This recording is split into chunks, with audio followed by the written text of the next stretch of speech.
Welcome to the APA guidelines. This video shows the 10 most important changes to the APA guidelines that will be applied from the study year 2021-2022. The 6th edition of the Publication Manual of the American Psychological Association formed the basis for citing sources according to APA guidelines compiled by University of Tilburg in 2014.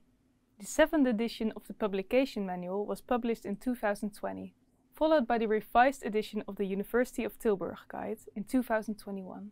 The 10 most important changes between the 2014 and 2021 edition of the Publication Manual will be explained.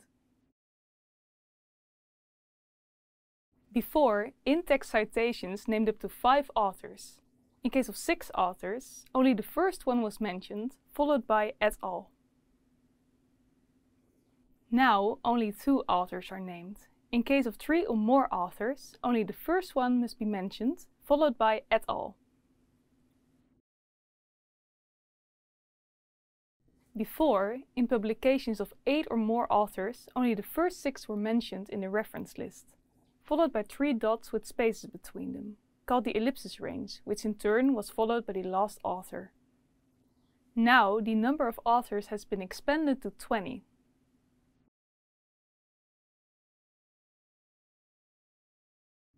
Before, a book always named the location of publication and the country or state, as well as the name of the publisher. Additions like the word publisher were omitted.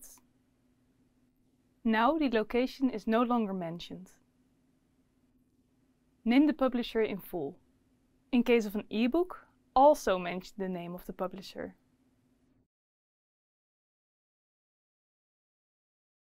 Before, if a publication, like a book or report, was published by several publishers or organizations, you only needed to mention the first one. Now name all publishers or organizations, separated by a semicolon. This also applies to online publications. Before, if the author and the publisher were one and the same, the word author was listed instead of the name of the publisher.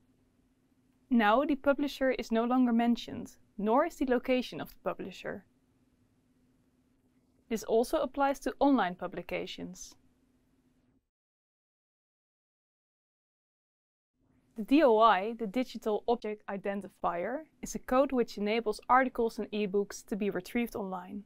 Before, these could be listed in 3 ways: the code itself, the HTTP link, or the HTTPS link.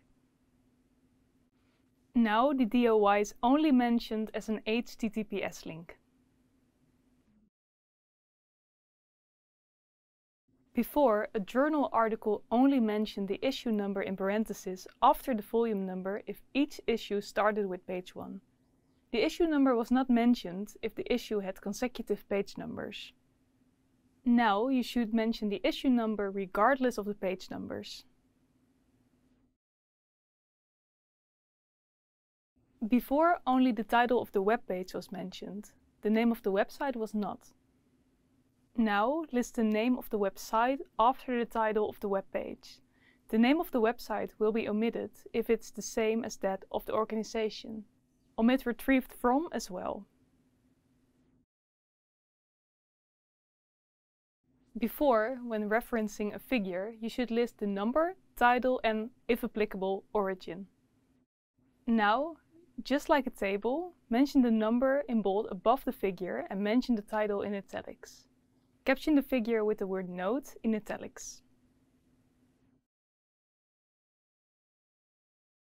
Before, when mentioning theses, dissertations and other educational publications, a description was added in parentheses followed by the name of the institution. Now just mention the description in square brackets.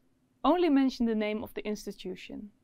Names of faculties or departments are omitted, as well as the location. In case of an online publication, mention the institution in square brackets, followed by the name of the platform. These APA guidelines and many more are listed in the revised edition of Citing Sources according to APA guidelines.